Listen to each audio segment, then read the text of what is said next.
छतु आपण एहीपरि थरे बने कि खातु भात हो बा रुटी सबुथिरे बहुत बढ़िया लागिबो खाइबा पई। नमस्कार, ममता किचन ओडिया को आपण समस्त को अनेक अनेक स्वागत। आज मु शेयर करिछि छतु रेसिपी। आशा करुछि आज रे रेसिपी आपण को भल लागिबो। मु एठी 400 ग्राम बटम छतु नै जाइछि। एबे छतु को भल भाबरे धुआ धुई करके रखि नैछि। प्रथमे छतुर ये ऊपर लेयर को एमती बाहर कर नेबे।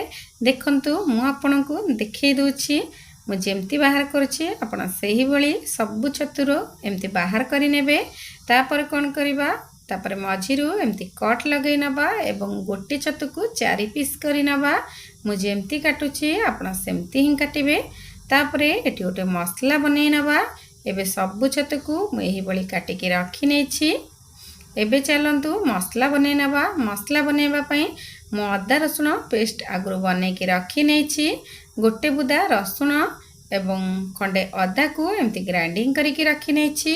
7-8टा काजू एवं 2टा मीडियम साइज रो टमाटो को मु एमती रखि नैछि।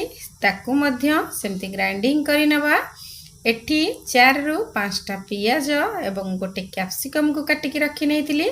एबे एठी 2 चम्मच तेल देकी हल्का रे एही परी भाजी नबा। आपण बेसी लाल करके भाजीबा किछि दरकार नहीं। 2 रु 3 मिनिट एमती भाजी हला परे गोटे प्लेट को बाहर करि नेबे। एबे पाखा पाखी हमर 2 मिनिट हेई आसलानी। एबे मु गोटे प्लेट को बाहर करि नउछि एवं सही पैन रे आउ किछि तेल देई देबा। मु एठी सोरिष तेल देइछि। सोरिष तेल देकी छतु बनैले खाइबा को बहुत बढ़िया लगी थे। एबे से छतु को देकी भाजी नबा।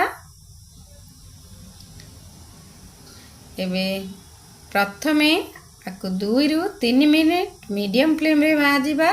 तापरे हाई फ्लेम रे भाजी नबा जे पर्यंत कि छतुटी हमर भल भाबरे भाजी न हो जाइछि। सेमती ही एपट सेपट करके भाजी नउथिबा। एबे एठी अल्प किछि मु हळदी दे दिछि। साधारणतः छतुरु पानी बाहरी थाए एवं एई छतुटी टिके टाणा रही थाए। एबे कौन करिबा सेमती हाई फ्लेम रे रखी के भाजी नबा जेमिति कि सब छतुरु पानी बाहरी जिवो एवं पानी मरिकी भल भाबरे छतुटी एही परी भाजी जिवो। देखंतु छतुटी हमर पाखा पाखी भाजी आसलानी। एबे कौन करिबा एही छतु को गोटे प्लेट को बाहर करि नबा एवं आउ टिके तेल दे देबा मसला कसिबा पई। मुठी 2 रु 3 चम्मच सोरिष तेल दे देछि। तापर कोन करिबा तापरे एठी हाफ चम्मच मु जीरा दे देछि। तापरे जो अदा रसुण पेस्ट को बनै के रखिथिले एबे से अदा रसुण पेस्ट को देकी भल भाबरे कसी नबा। जे पर्यंत कि अदा रसुण रा स्मेल न जाइछि से पर्यंत ही एमते टिके कसी नउथिबा। तापरे एबे मु सब गुंड मसला को दे दोछि। एबे गोटे चम्मच जीरा गुंड, गोटे चम्मच धनिया गुंड, गोटे चम्मच लंका गुंड ए सब गुंड मसला को देकी हल्का रे एही परी कसी नबा।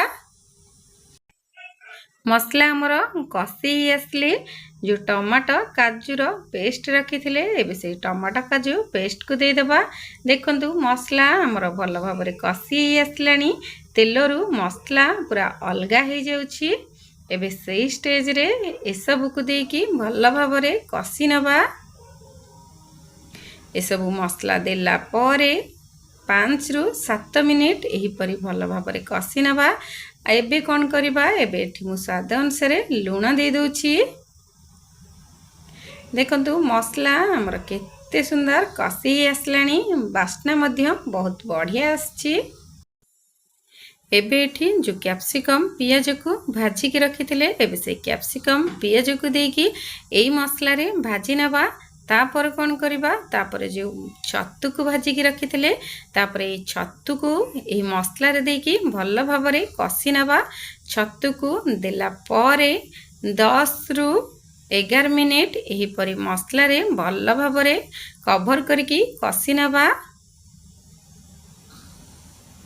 एबे देखंतु मु छतु देई देछि एवं एही मसला रे भल भाबरे एमती गोळेई नेबे। आपण एही परी थरे बनै कि देखंतु। भात हो किंबा रोटी सबुथिरे बहुत बढ़िया लगिबो खाइबा पई। आपण जदि मो चैनल रे नुआ अछंती तेबे लाइक शेयर सब्सक्राइब निश्चिंत करिवे। जदि इंस्टा रे देखुछंती तेबे निश्चिंत फॉलो करिवे। एबे हमर छतुरे मसला पूरा मिसी जाइछि। एबे कौन करबा, एबे एठी अल्प किछि पानी दे देबा एवं फुटिबा पई छाडी देबा। आ भितरे पाखापाखि छतु तो हमर सिझी आसलाणी।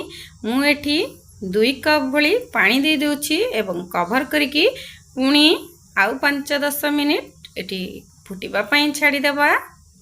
कहीं ना ये छतुटी टिके टाइम लगी थाए सिझिबा पई। सेथि पई आपण एमती भल भाबरे प्रथमे भाजी नेबे, तापरे कसिबे, तापरे पानी देकी पुणी फुटिबाकू देबे। नाई तो एई छतुटी खाइला बेले पाटी को टिके कटकट लगी थाए। सेथि पई आपण भल भाबरे छतुटी को एमती पानी देकी सिझेई नेबे।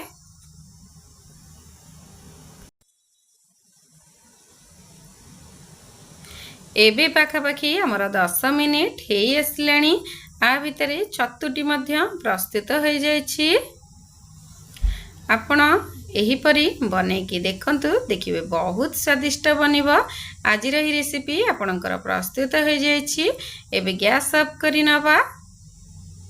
आजिर ही छतु रेसिपीटी आपनको केमती लागिला आशा करुछि भल लागिथिबो। जदि मोर ई रेसिपी आपनको भल लागिछि तेबे लाइक शेयर सब्सक्राइब निश्चिंत करिवे।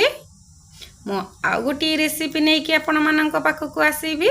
से पर्यंत रहिली। नमस्कार।